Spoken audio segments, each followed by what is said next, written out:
Thank you so much.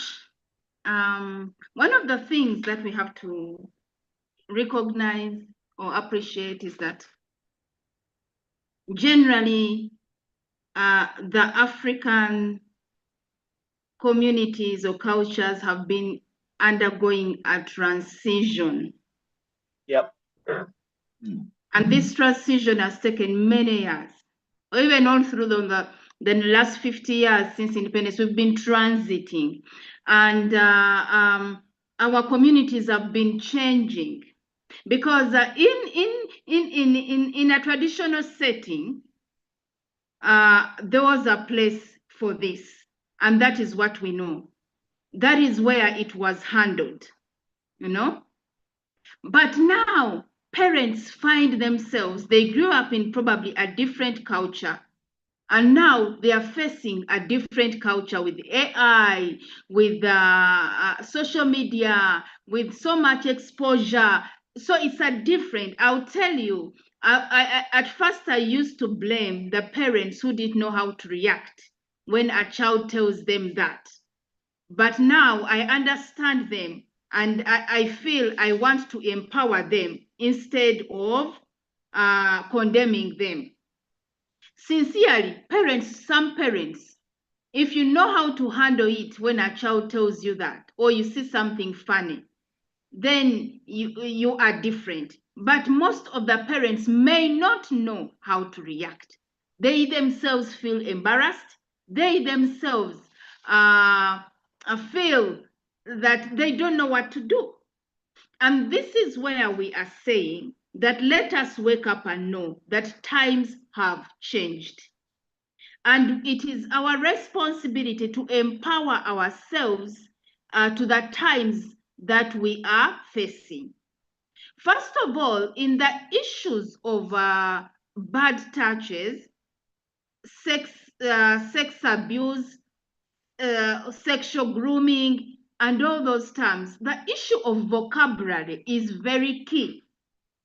And sometimes such crimes, yes, they are crimes, because in Uganda they are defined as crimes, are done, but the victims who are usually children don't know even how to express themselves.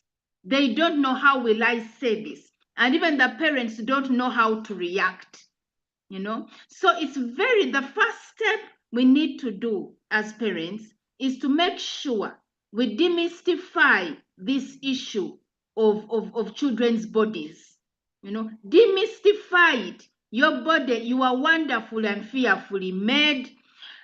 Your body is very valuable.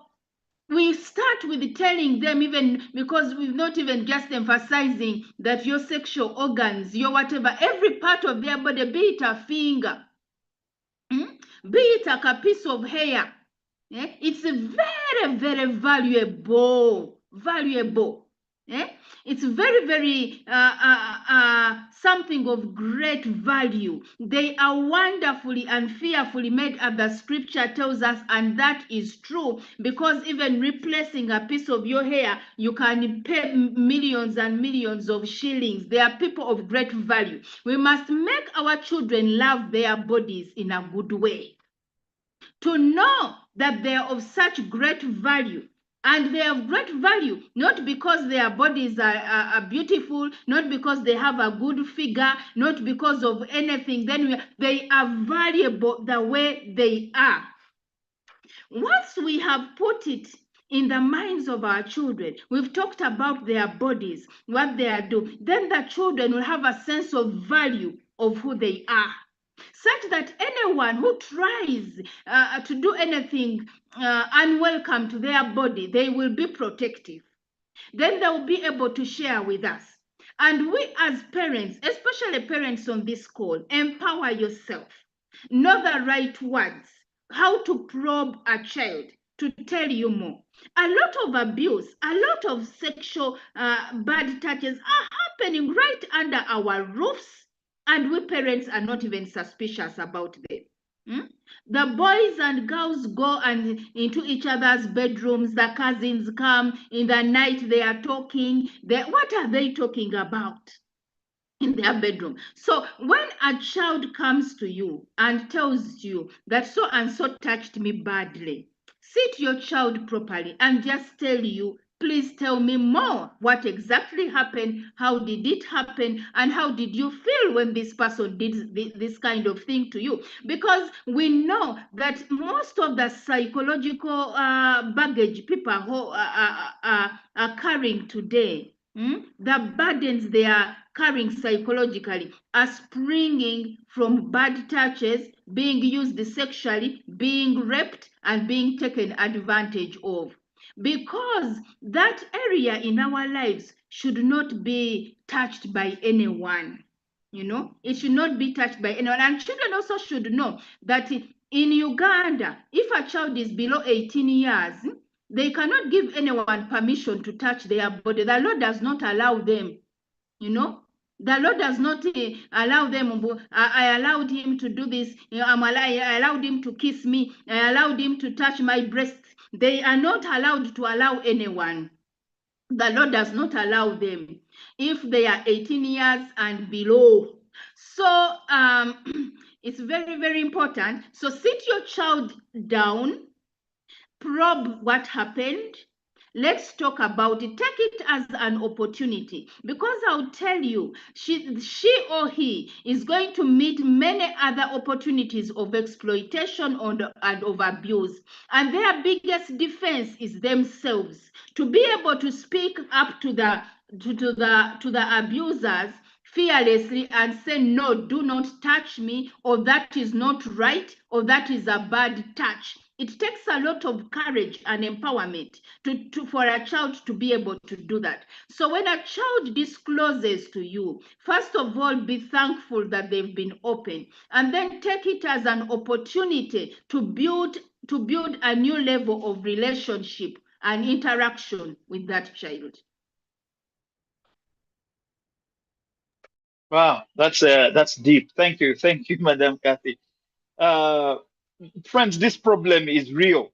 These things are real. These days, we are having all kinds of weird fellows out there, people learning things online or social media, and they're beginning to extend it to our children, beginning to introduce them to our, in our cultural context or, even worldview. So we have to be very, very careful. Some of these things we see in cartoons, people are telling us, please don't go on this channel, don't do the other channel, because they are exposing children to all kinds of things. So we have to be very, very careful. Again, the next question I have falls into Mama Ruth's Maybe docket, I think. Yes, Edwin, before yes, you go, I wanted to yeah, add on no, what Mama Tendo. yes, yes. I wanted us that in case a child expresses the inappropriate touch that has happened, most of us, there is emotions. They can be not to the child, but also to the person out there, and quickly you want to react. We say that is not the best. It even makes the child fear. Because those touches, sometimes they tell them, I'm going to kill you when you do this, when you tell someone. So there is need for you to cool down, appreciate the child for putting trust in you. And that one cannot happen if you are not a friend to your child. And we are still insisting, and Mama Tendo and also our colleague has insisted on being a friend to your child. So in that way, the child feels comfortable, feels secure, and in the additional, the way you ask, the way you want, makes the child open up. But when you don't win that trust, after the child has told you, then you will lose it out. I can give you an example of a child who was defied by an uncle in the home. When this child tried to explain to the mother said, you can see these children of these days, now you have started this sexting. The girl kept quiet.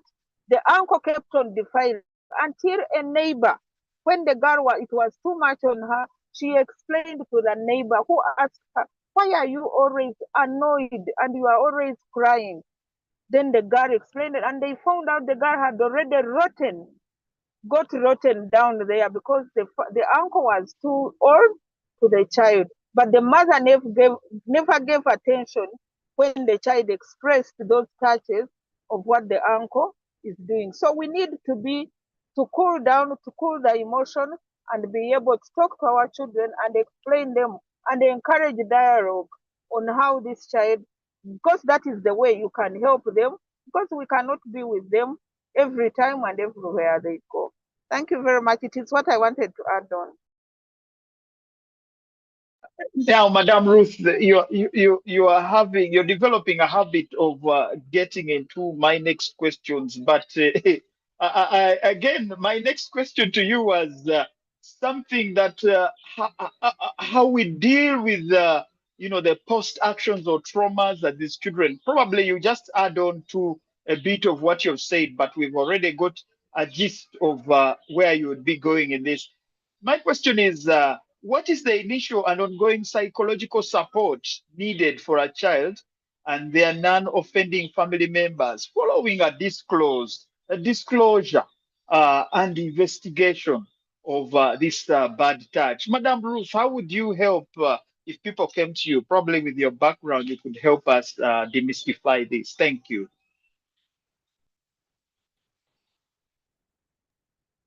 Ruth Moguta, if you're still there, please.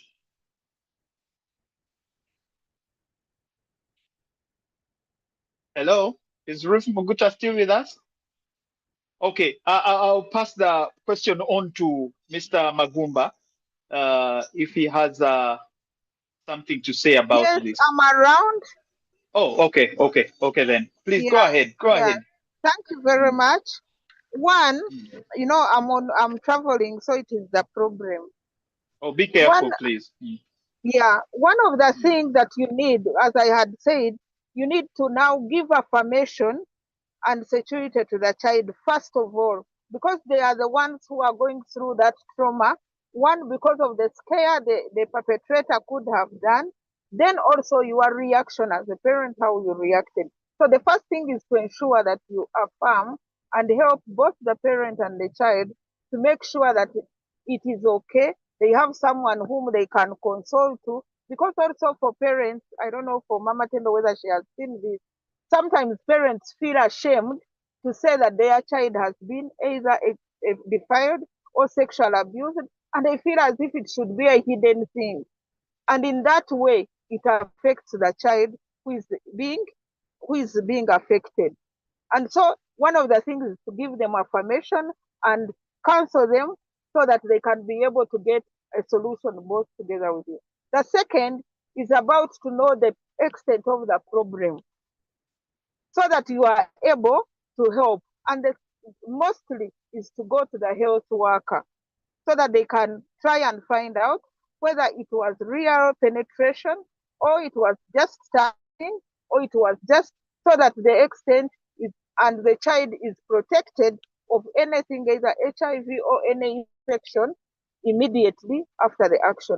Then you can refer to the appropriate authorities like the probation, the police, and any other place.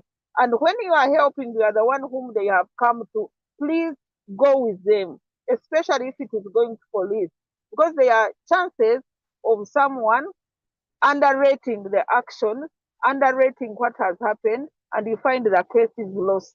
But the main thing is to ensure that you can get the evidence and you can also protect the child and give affirmation so that the child can be at heart. Because the trauma may take a long time more than what.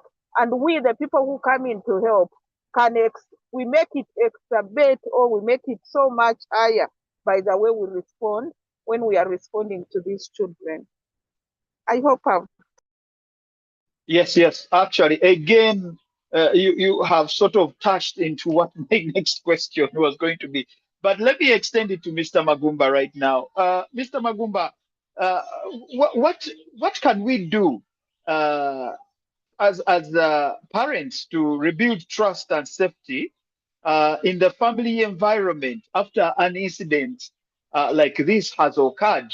So, in other words, what can we do as parents, to safeguard our children from any of these things occurring? It's sad that we might just discover the thing has happened, then now we have to take. But maybe there are some wise parents here who are saying, let me first go ahead and protect my children from such occurrences happening.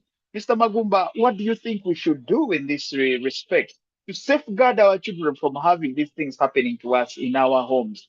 I'm now bringing you into the home sphere, taking you away from school. You tell us, as a school administrator, how we can do it at home to help our children. Thank you, Mr. Magumba. Yeah, thank you very much, Edwin. I think the response to that question has been alluded to at some point. We can't be absentee parents and expect to provide the needed protection to our children against these kinds of things. I think especially those of us who are in the workplace, I mean, who are working, we just need to be deliberate to have time to interface and interact with our children deeply, so that we get to know them beyond the surface, because there are certain times things happen to children, but because the parents don't give them enough audience, there are things that children will not disclose. Yeah, again, I can't avoid drawing from my experience as a teacher.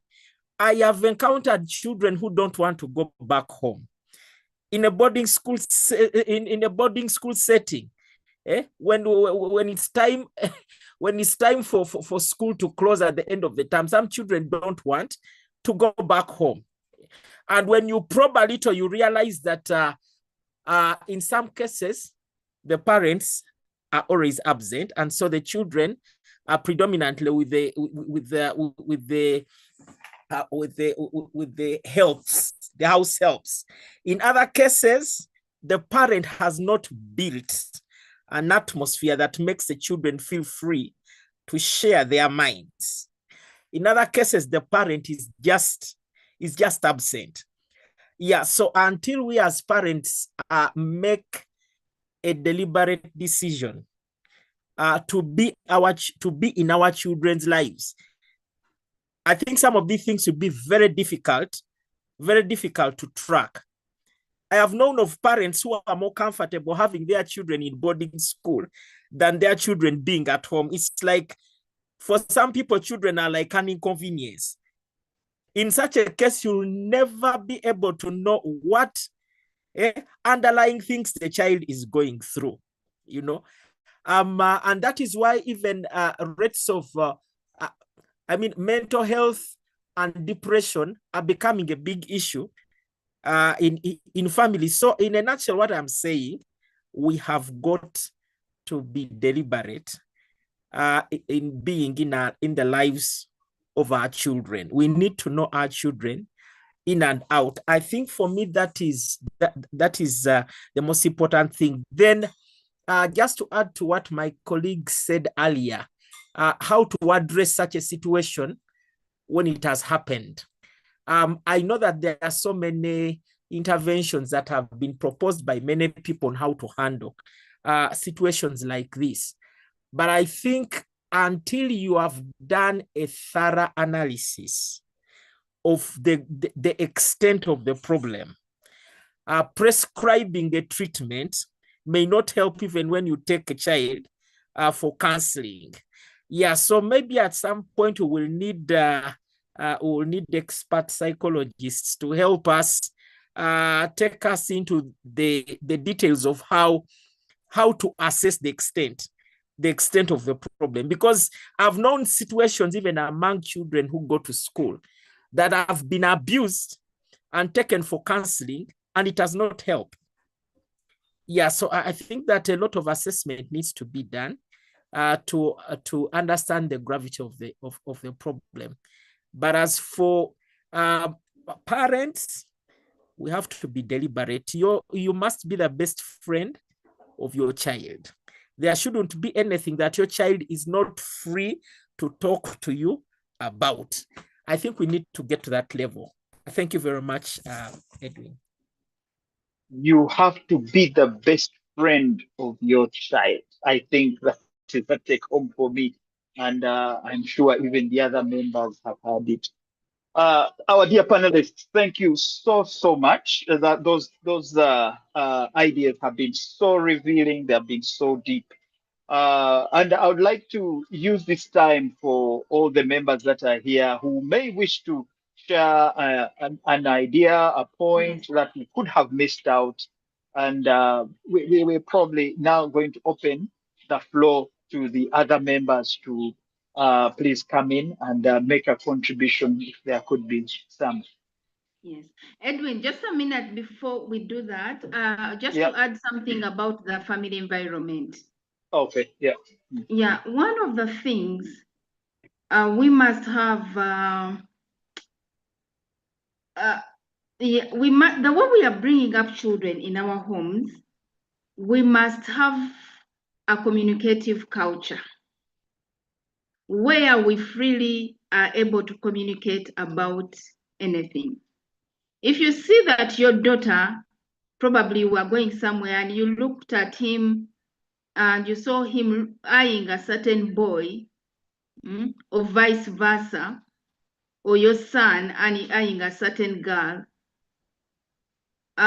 it's an indicator to you that something is happening in them. And when we get home as a parent, you should be able to see, nakulabye watuduliddeyo omuvubuka nnyo kiki? We should get to that extent where we probe information. Of course, we deny, he said this, you think for me, I'm always thinking about boys, you think me, I'm always thinking, but you see, you are making an inroad into your child's mind, into your child's thoughts, and you're giving them an idea that you can be able to share about these things actually. So we need to be deliberate about that. But also the way we are raising children. Sometimes we let, for example, even in our homes, our children dress the way they like, half naked. Is coming before his brothers, the breasts are out, the almost in braless or something like that, because you think that this is his brother, this is, so it shouldn't matter. How are we letting our children in our own homes, even without going out? How are we letting them dress up? How are we letting them present themselves, even before their fathers, if they are girls? Half naked before their fathers. That is not right. That is why some of these cultural practices, some things we can pick from our cultures, were very good. A girl does not appear dressed anyhow before her father, for the respect of her father, at a certain age especially. And a boy likewise, moving around bare-chested in boxers around the house. These things, they make the children think that they can just expose their bodies before any other people, communities or what. We should teach our children to be able to value their bodies, to cover up their bodies with respect, to have fear about who they are, about the wonder that God made them. They are so wonderful. There is something that Magumba was saying about that, even holding adolescents. A teacher holds an adolescent's hands for 1 minute. It is seen as, something that is inappropriate. Inappropriate. And some of these cultures, some people don't understand the Baganda thing of obuko. But sometimes I try to understand that thing, whereby you cannot hold your mother-in-law's hand, Tom Kwata Mungalo, and where you cannot hold your father-in-law's hands, Tom Kwata Mungalo. And the issue is why? Because they say you should not feel that warmth in their hands. You should not feel that warmth in their hands or the warmth of their bodies, being next to you and you feel their warmth, because maybe you can draw up ideas that are not right. So that our cultures had put roadblocks that we can pick some things and adapt them to our environment, about boys just going in the boys staying there up to midnight. What are they doing in the girls' room up to midnight?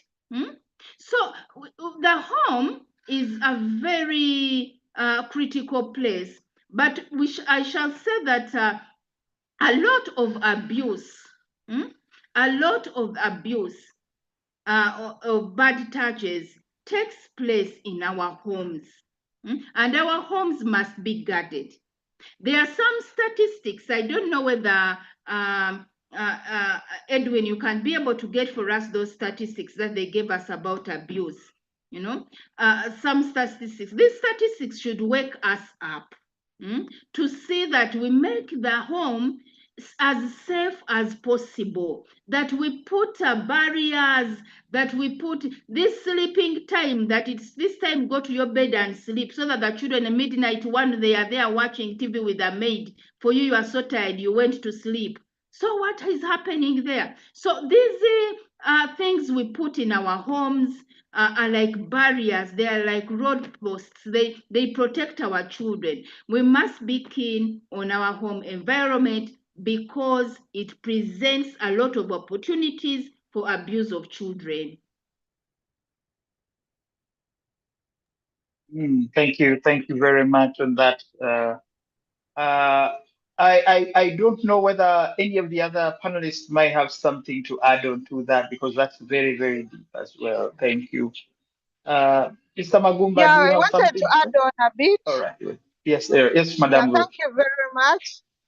I wanted also to add on as what Mama Tendo has said. The issue of a home being a safe place is very, very important. One, the parents, we have relegated our roles to other people, and we don't know our children.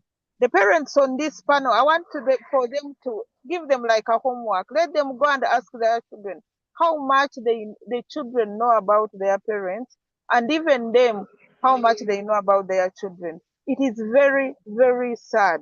The second thing I wanted to bring is about the issue of talking to our children, having time for your child, and you don't make them as a group. Children are individuals and they are gifts as individuals, and they have different gifts from another. So you meet them as individuals and get to understand their challenges. And the third thing, be a monitor. Know what your children are doing, who are their friends, whom do they meet with, because a saying in tradition is that ask me who your friends are, and I will tell you who you are. So we have failed to know our children because even we don't know who their friends are. When I wanted to give you this last as an example on this thing about the bad touches in a home. Most of us as parents, we are becoming too busy. And even when we reach home, we want to carry everything at home. The children have no time even to come to you, and for you, you have no time to them. You just come in and ask the maid, how are they? Have they eaten? Have they slept? What, something like that. And then the children also don't know you. So you as if you've relegated all your roles to the maid. After you go to the teacher and you just say, these children are difficult. Make sure you help me. But the teacher also, Mr. Magumba and his colleague and her colleague, all of them are also having the same challenge at home. So by you adding an injury to the wound, it's bringing your children so that they can be able to understand them better than you, who is a parent. And this last part, the man was staying with his daughter and his wife had gone outside to study. So he would take his child at school, in the evening get an Uber. A driver was there constant to bring the girl home. So when this evening, I think the driver had started getting interested in the girl and took the girl to get ice cream from the supermarket. They got the supermarket, they got the ice cream. When they were coming in, the driver said, come, we sit together in front. But the father had warned the girl that unless I'm in the car, never sit in front of the car, sit behind the car. So the girl innocently said to the driver, no, daddy told me I don't sit in front, I sit behind. So the driver continued and said, okay, you come and sit on my lap and we drive. Then the girl innocently said, how? How, when I sit with you, how will we drive? You want to knock and kill me? So when he saw that the girl was so empowered and was always reasoning, he said, okay, sit, we go. So when the dad came, the dad, as usual, would have time and talk to the daughter because they were the two only in the house.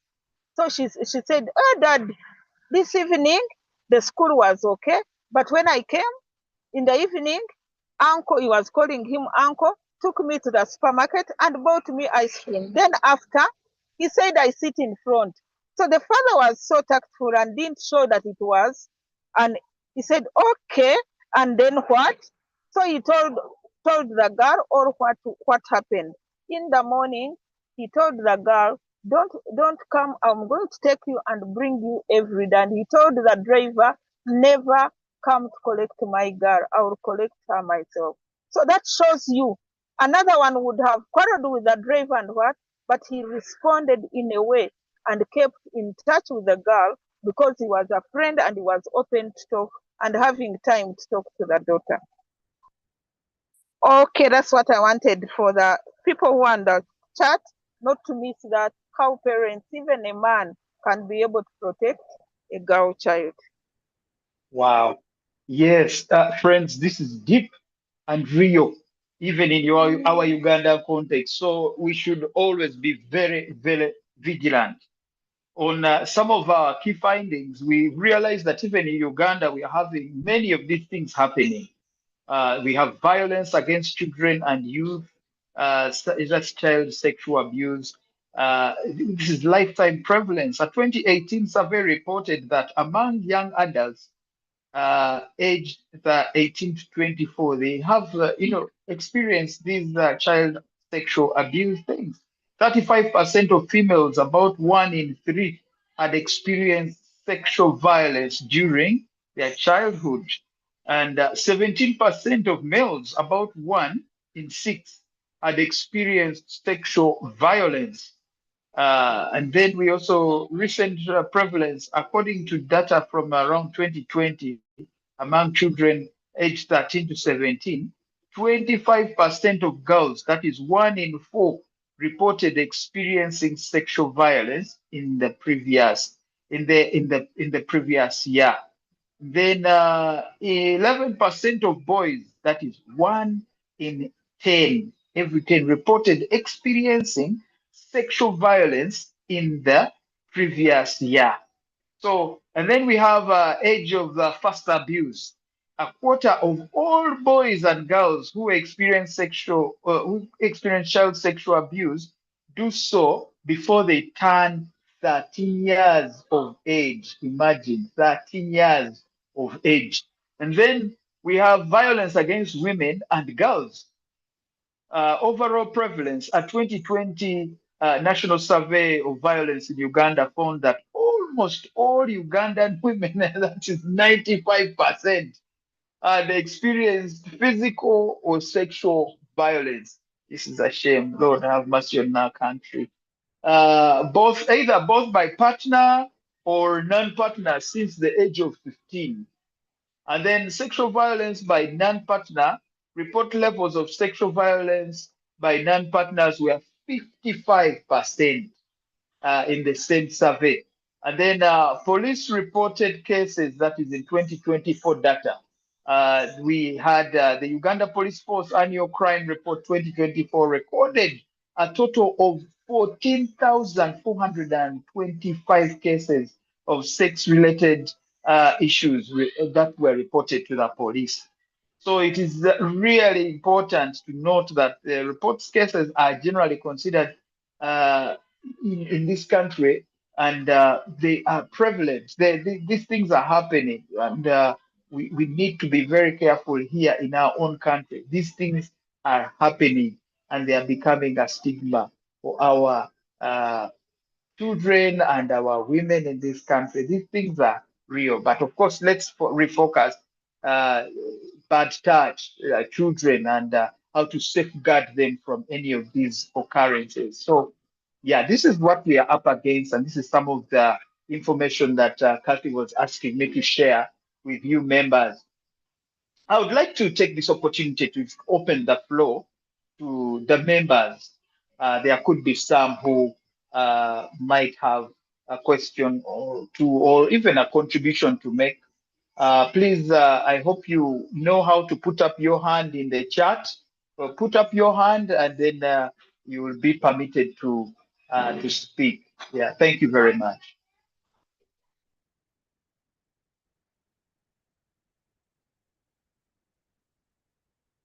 We have anybody who might have something to say? Edwin, you can also look into the questions. There are some questions actually people have put there, and they are quite interesting. I would like to just make an announcement here and say that, dear parents, Mama Tendo Foundation launched books on this conversation on good touch, bad touch, and how we can break the ice about taboo topics in our homes. Please, parents, invest some money and buy those books. You can WhatsApp us after, and they'll be delivered. My experience is that parents, when I go to school to sell books, parents are so interested in buying toys, in buying it. Very few parents are interested in buying books. That is why when our children ask us these tough questions, we are not empowered with the right vocabulary or approach to answer them. I would encourage you to invest in these books. We have Bad Touch, Good Touch, My Body, Wonderfully and Fearfully Made. We have Sarah Escapes House of Danger, and these books were launched by the First Lady. Please make some orders and have these books in your home. They will break that ice. Those difficult things that you don't know how to say, these books will empower you on how to speak them out. Thank you very much, Edwin. Maybe there was specifically something that I could have missed out. This is very pertinent to our situation right now. We are actually in a social media age. Yeah, social media is becoming an issue. And the question would be that what is the role of digital safety and parenting, parental monitoring in preventing online grooming, which often precedes physical bad touch? Social media, how do we address this issue, especially because I don't know whether bad touch can be physical but it can even be visual. Yes, Edwin, Madam my suggestion to you is that let us handle this topic, because it's quite big, next time. Oh, okay. Because our next session is still addressing this issue. Children are coming home, December is coming, and we must be very aware of them. So probably we can answer the questions that are some of the questions that have been given. Even someone has asked, what is sexual violence? Oh, yes. And I think that's a pertinent question. Maybe the researcher and the gender specialist will best answer that question. I don't know how to answer it, but there are a number of questions. Particularly, there is a question where there is an incest issue, which I think you should read for us. I don't know whether you can be able to read those questions. Are you able to see them? On the chats, in the chats, right? Yes. Okay. Yes, we have in the chat. Okay, let me read the very immediate. Okay, I have seen the book is there. If you can access the chat, some of those questions are there. But can somebody help us with that very question? What is sexual violence? I can see an Evelyn Naiga.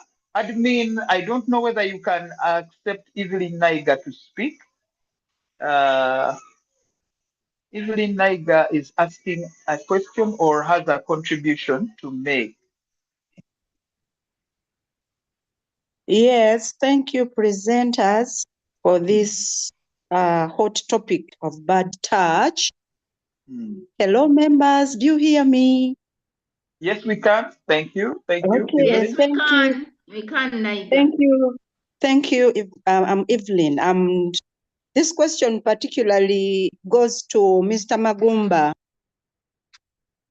I'm also a high school teacher, and as you said, some of these bad touches happen just before our noses, and students have learned, even by shaking one's hand, they have learned to, there is a way they scratch the girl's hand to kind of not tell them that, come on, are you interested in me, by scratching, even by handshaking or making sexual glances.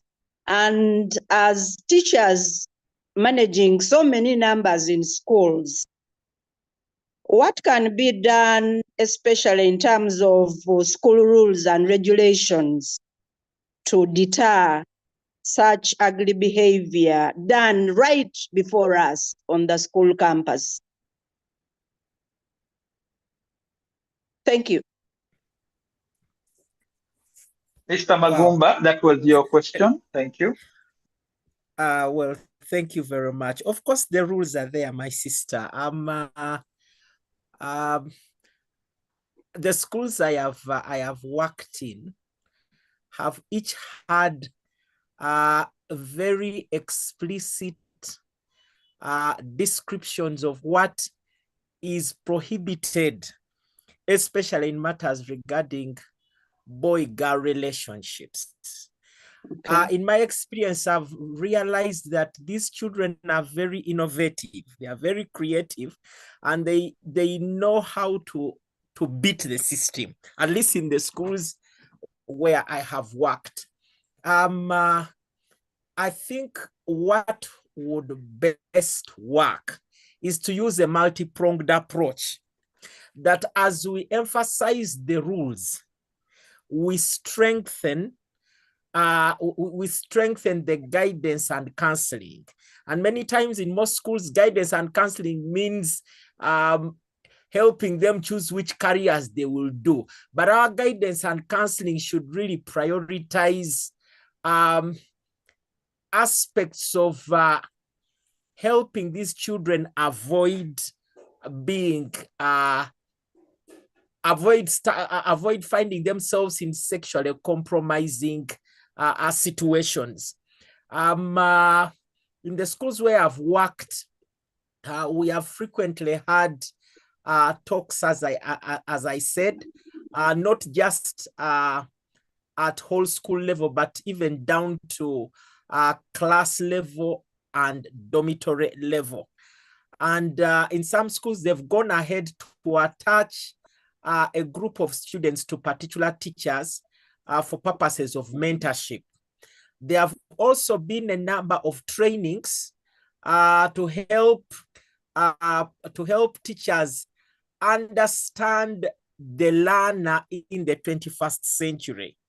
Yeah, because you'll appreciate with me, my sister, that the training that we received back in college did not deeply address some of these things. Most of the emphasis was on the learning and the classroom experience. Yeah, so there is a lot of, let me call it, in-service teacher training that has to be done to address some of these issues, to better equip us as teachers, really to address this area. There are many schools where rules have been followed to the dot, but even with that, these vices have not been addressed. Yeah, so I think we need a multi-pronged approach. The other thing that I see working in a school like Green Hill, they have also employed a specialist, a mental health and psychosocial specialist on their staff. And this person's work is exclusively to handle issues regarding the mental health of the learners, but also behavioral disorders like this one. Because for some children, it is not just a one-time thing. It has become an addiction for some of the children. Yeah, so in a nutshell, I think that we need to use a multi-pronged approach in order to help the children avoid these kind of situations in a school. Yeah, I've said many things, but I hope that I've answered your question, Madam. Thanks. Yes, thank you. Thank you. Thank you, Thank you so Edwin. much. Yes. Edwin, I want Uh-huh. Uh-huh. Yes, is Ruth. Ruth, are you still there? Ruth, you broke up there. You sexual were saying? nature. Uh-huh. Sexual violence is any Yes, act yes. of Uh-huh. a sexual nature that is Yes, carried please. out without the consent of the person. And this can be Yes. physical, emotional, coercive, manipulation, Mm. or threats. Someone can be raped is an example of sexual violence. Sexual assault, this can be non-consensual sexual acts like touching someone, and also bad touches as acts of sexual violence. Then sexual harassment, which usually happens in offices, unwanted sexual advances. Someone talks word advances, forces himself. Those are sexual harassment. Then exploitation. These are where we are telling people, or you take advantage of a person. If you are to get a job, then you have to sleep with me, or something like that. Those are sexual harassment. Then we have child sexual abuse. These are acts or activities done to children regardless of their consent, because children, at least up to 12 years, they don't have any consent. It is just exploitation. And this one, it has a long effect on the person who is a victim. They are traumatized, and most of them end up in mental health, of what Mr. Magumba has talked about. And usually, if the family is not counseled, where the act happens mostly, whether the school counsels and helps the child, but when the child goes back, again, the child is traumatized. You find that some of the girls who are defiled, either by parents, they hate what is marriage or any man, and that is trauma. So it affects them. It is a long effect on children's mind if it happens when they are young. Thank you. And for the That's person very true. Thank you. who talked about incest, I think it is not a matter of going and talking to her. Depends whether she appreciates that it is an incest, and it needs a technical way or a professional way of handling it. It can affect both the children and the family on how you are going to handle it, and it can be bad on the children. So it needs you need to further maybe contact us, contact Mama Tendo, or contact us, and we see how we can help you on how to help your sister on to go about it. It's not a matter of going and you talk to her. Okay. Thank you. Thank you very much, Ruth, Madam Ruth. Yeah, we have been discussing a very hot topic today, and they are. I want to let you know that we have books that are on sale that actually very elaborately cover this topic.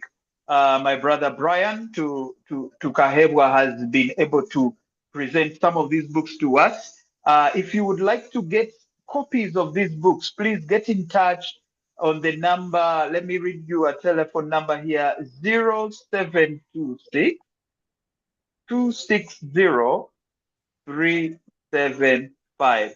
0726 260 375. You will be able to get a set of these books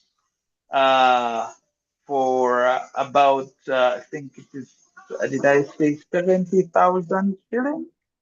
Yes, I think it is 70,000 shillings. Please, 40,000, 5 books for 40,000 shillings, not 70. So, teach children domestic rules to build responsibility, strengthen character, and develop confidence reading habits from an early age. A set of 5 books at 40,000 shillings. If you can go in the chat, you will definitely see some of these books there. Please make an effort to buy these books. We know wisdom, knowledge is power. So I can't overemphasize that. You are helping your children. Yeah, you're helping. We have several contributions in the chat room. Diana Akankunda was also saying that I can say that sexual violence refers to engaging someone without their consent. It can include rape, bad touches, forced penetrative, forced child marriages by parents, while consent with a person below 18 or a child is regarded as defilement, since the law regards them to be not knowing what they are doing because they are children. Yes, we do have um, other contributions in the chat.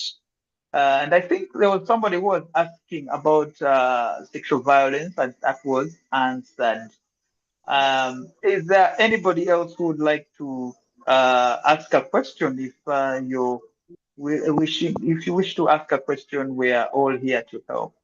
Irene K at some point said that children stay home alone when we go to work all day. We are left with only a few hours in the night with them. So, friends, when you get back home, make sure you touch base with your children. And somebody called Flora Okeo was asking, how can I help my sister whose children were sleeping with their daddy when she was away? The girl is 10, even her body is big, and the boy is 3 years. Because after this meeting, I feel like I need to help. What we don't know is if there anything happened. But again, that takes us back to our first question. These kids are with their parents, their father. But we cannot negate that the father could do something wrong to the child, especially a girl who is 10 years old and her body is growing big. So I wanted to ask again, this probably would go to either Ruth or Mama Tendo. How would you approach such a situation? Yeah. Or if anybody else is willing to answer, you can raise your hand. I think, Brian, Edwin, I answered it by saying Yes. that let her not quickly go to respond on it or tell the Mm, sister or anything because we have not known. That's why Mama Tendo was saying everything we need to further analyze mm, because it might be that she was having the children in the room but not doing anything. But mm, we need to have her and her sister need to consult. She can get mm, our numbers and then we see how to help her if it has happened so that it mm. doesn't affect the children and also the family. Yeah. That's very true. Members, please visit the chat room. We have many of these books that are there. Brian is very helpful here and giving us some of these books that these children or we ourselves might need to read. Actually, the children mostly because they are designed for the child. They are very friendly, child friendly, and it's very key that some of these children need to attach the visual to what is being told to them.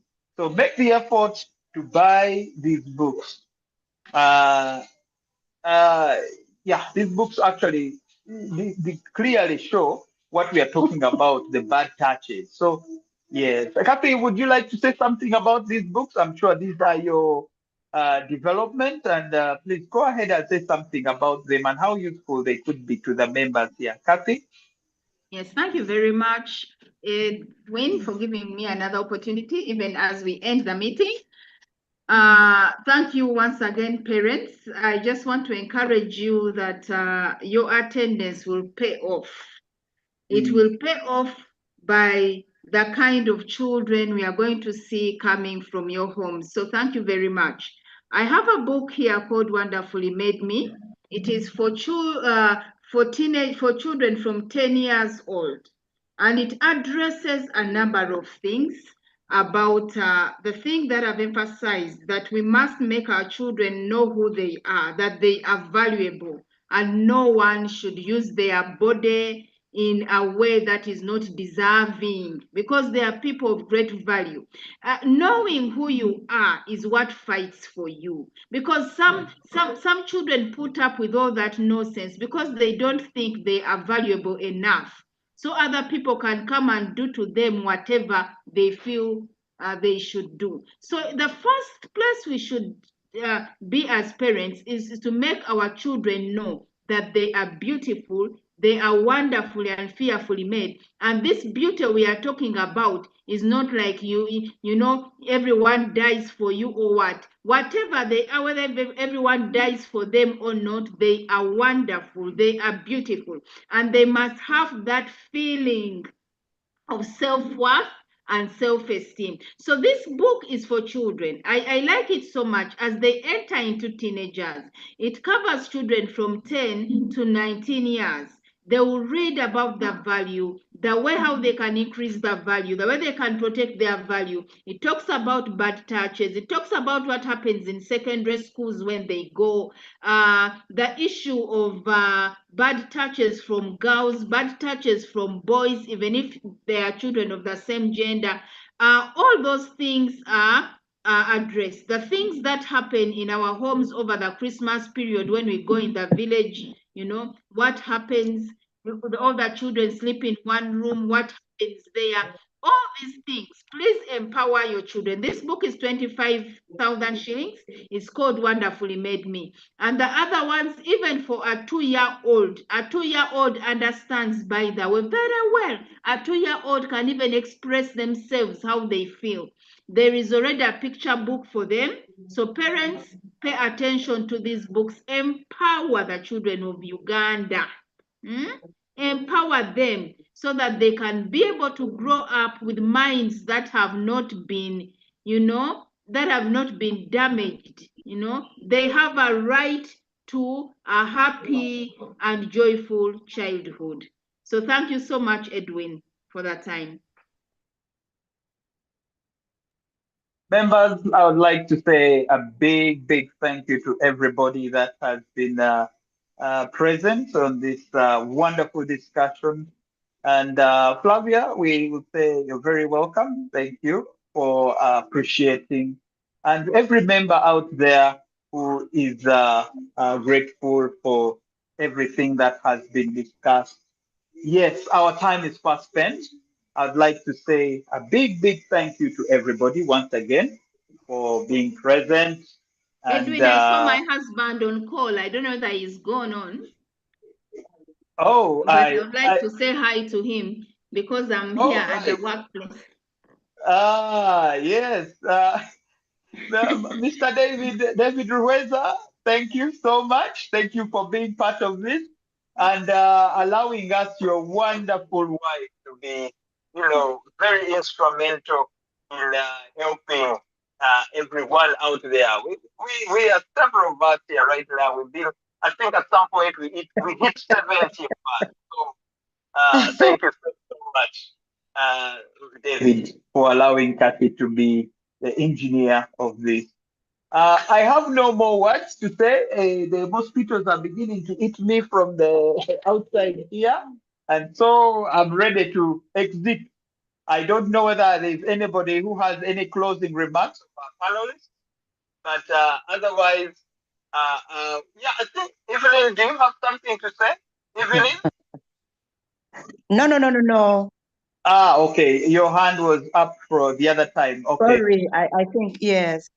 All right. Okay. Friends, permit me to bring this meeting to a wonderful close. Once again, thank you so much. We are going to Thank be you too. organizing another meeting to address some of these other issues that Kathy said that needed to be addressed. Otherwise, from me to you, I would like to say God bless you and thank you for being present. We're so honored to have Thank you you. too. All Thank right. you. Thank you. Thank you, All and right. God bless you. Bless you too. Bye, everybody. God bless you. Thank you. Bless you too. Amen. Thank you.